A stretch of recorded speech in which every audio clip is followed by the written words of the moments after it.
Inventory continued to climb this week. Not at a super fast pace, but the number of homes on the market across the country keeps expanding. As mortgage rates stay elevated and as unsold supply of homes on the market grows, especially in the South, the leading indicators for future home sales prices continue to be softer than the current headlines suggest. So, current home price headlines are pointing out that home sales prices are 5, 6, 7% higher than last year. But keep in mind that May last year was the weakest comparison point in sales pricing, so it looks stronger now. At this point last year, the headlines were negative, home price declines, but the leading indicators were positive. This year is almost the opposite. The future price signals aren't exactly negative right now, but they don't indicate 7% price growth again. Future home sales prices over the next 6 to 12 months look flat at best at this point. That can change if mortgage rates fall dramatically, but the current trends show weakening home prices, not strengthening. The good news for the housing market is that the pace of sales is gradually improving with the expanded supply available. More homes are available to buy, and therefore more homes are being bought. Elevated mortgage rates slow demand, so inventory builds, but in the past years, recent years past, the total sales volume has been restricted by limited supply. So that cap is gradually rising and sales volumes are slowly increasing too. Next week, Thursday, by the way, is May 16th at 10 a.m. Pacific is our monthly webinar where we get to dive deep into all the local data trends, all the leading indicators for what we can already see for the rest of 2024. So if you need to communicate about this real estate market, this crazy real estate market with buyers and sellers right now, you should join us at that webinar. There's a link in the description below to join us for the May Altos webinar. Click that to reserve your spot now. At Altos Research, we track every home for sale in the country every week. The data so often defies expectations or changes very quickly. We track all the pricing, all the supply and demand, all the sales, all the changes in that data so you can understand it immediately as it happens. I'm Mike Simonsen. I'm the founder of Altos Research, and let's look at the details of the U.S. real estate market as we roll into May 2024. So there are now just under 600,000 single-family homes on the market. That's 33% more than last year at this time. Available supply of unsold homes is growing and will continue to grow, probably into at least August. In a few weeks, we expect that the market will have more homes available than at any time in the last 3 years. By the summer, it looks like inventory will finally be back above 2020 levels. That it'll take several more years of elevated mortgage rates before inventory gets back to the pre-pandemic levels like 2019 or earlier, but it is definitely climbing now. Inventory is up this week, though, less than 1% from last week. It's not a big surge because supply of unsold homes typically keeps growing until August. You can see how we'll, probably have 700,000 homes on the market before the seasonal decline comes in the fall, probably, end of August. You can see in the inventory chart here that this year's trajectory is climbing and looks like it'll cross the 2020 levels by July. Notice how inventory is climbing faster than last year, but 2 years ago when rates were jumping like 100 basis points a week or a month, 100 basis points a month, inventory was climbing much more quickly 2 years ago. So there are now 83% more homes on the market than May of 22. And that comparison with 2 years ago is compressing. So by July, it'll only be 30% more than 2 years ago. So the takeaway this week for the inventory data is that available inventory of unsold homes is climbing, but it's not climbing super quickly. 2 years ago, inventory was skyrocketing, and that is not happening now.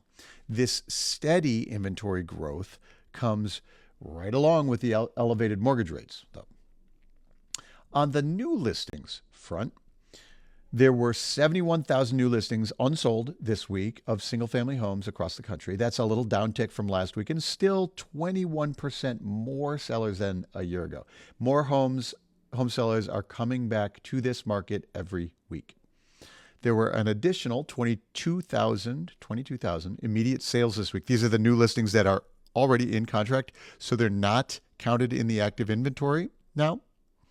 So 22,000 of those. That makes a total seller count of 93,000 for the week. That's 20% more sellers now this year than last year at this time. In 2022, though, so there were 105,000 single-family homes listed for sale in this first week of May. 105,000 then versus only 93,000 now. So at that time in 22, there were more sellers and more sales. In fact, 28,000 of those went into contract immediately compared to 22,000 immediate sales this week. So mortgage rates were on the rise at that time, and sellers were rushing to get their house listed, and buyers were rushing to buy before rates went up further. So the takeaway from the new listings data is that after 2 years of higher mortgage rates, sellers are finally coming back into the market.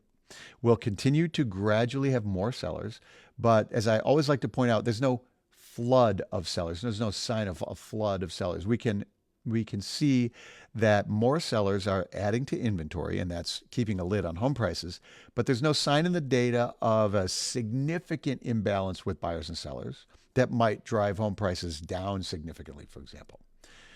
Around the country, sellers are growing in basically every market, but some markets a lot more than others. So I've been sharing how Florida and Texas have driven much of the inventory gains for the country this year. In both of those areas, housing costs like insurance and taxes are very expensive and have climbed rapidly. So homeowners in expensive states like Florida and Texas are more likely to sell. As the holding costs for real estate climb, we are more likely to sell it. And that's what we see across the country now. So there are only 393,000 single-family homes in contract right now in the pending stage. That total number of pending home sales actually ticked down from a week ago, though it's been climbing for the spring, as you'd expect. There are just 3% more homes in contract now than last year at this time. 3%. A lot of the spring contracts got closed at the end of April, so there are slightly fewer in contract this week. That pipeline will fill up again in this coming week, I'm sure.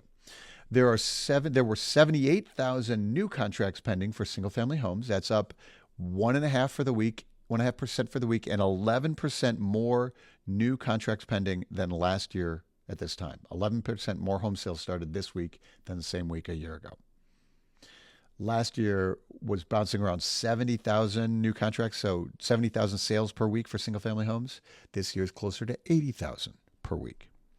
That growth in the new pendings is very encouraging to me. Sales still lag behind the pandemic boom years, like even 2022, which I already mentioned, had more sales than we do now. But last year, the sales rate was so low, nothing was working. So this growth in sellers now is reflective of the fact that there are more homes for sale. Buyers have more options and are slowly buying them. The chart here is the total count of homes with contracts pending, the pendings. Homes spend 30 to 40 days on average in contract before the sale closes. And we can see that growth is just starting to expand over last year. 3% more homes in contract than last year, but still 15 to 20% less than 2 years ago. 20% fewer home sales now than in 2022. So even so, the pace of sales is coming in consistently above last year, a little bit of growth. And it seems that many of these are cash transactions. So mortgage purchase volume may still be bouncing along the lows and not showing much growth yet, even as the total sales volume is inching up. The pending count, by the way, usually peaks in June. So fingers crossed for some good sales growth over the next few weeks. The median price of the homes in those homes in contract is $399,000, $399,999 right now. Prices tend to cluster around the big round number, so in this case, $400,000. Home prices have been hovering just below $400K for 5 weeks now. At some point in the next few weeks, expect that prices will break through that barrier and lurch forward a bit more before peaking in June. The median price of listings is clustering just below $450,000. Right now, it's $449,990. That's up a tiny fraction from last week, but still just below $450K. So let me explain what's happening here. If you walk into the market today and you want to buy a house, the median price of all the houses available this week right now is $450,000. The peak price point for demand, the demand is lower than the median price of the available homes. So the homes in contract are $400K. So the market is at $450. The homes that are going into contract are at $400. In this chart, I wanted to highlight how slowly the active market is moving right now. I have highlighted the last 3 years of home price trends. In 2022, the light red line in this chart, see how home prices the trend was rising very quickly. So even though at the time inventory was building, there were lots of sellers who were trying to get the deal done before rates rose. But if you didn't have your house listed by May, you missed the window and home prices started declining June and July. Contrast that with this year, where the higher mortgage rates all year have kept a lid on demand so that the active market has barely had any price movement all spring. See how the dark line has a much lower slope than previous years? And you can use this as a leading indicator of future sales prices. If all the price gains happen in the first half of the year, this year is setting up for very little price gains. And we'll close today with the price reductions. 33.5% of the market, 33.5% of the homes on the market have taken a price cut from their original list price now. That's up 80 basis points from a week ago. And it's a pretty notable jump for 1 week. Price cuts are definitely on the rise. So while the headlines are now reporting that home prices are up 5, 6, 7% from last year, they are. The leading indicators for future home sales prices are slowing. There are price cuts in every market, of course, even the hottest markets. And as a rule of thumb, about a third of homes on the market take a price cut before they sell. Usually that's fewer in the spring, more price cuts in the fall. But as you can see on this chart, how the gray lines cluster around that 30%. This year we're already at 33.5% and rising. So if we stay on this pace, 40% of the homes will have price cuts by July, and that's pretty bearish for future home sales prices. It shows that for home sellers now, there are fewer than expected buyers. This price cuts line is climbing very quickly, very clearly, and is above and more quickly than most recent years.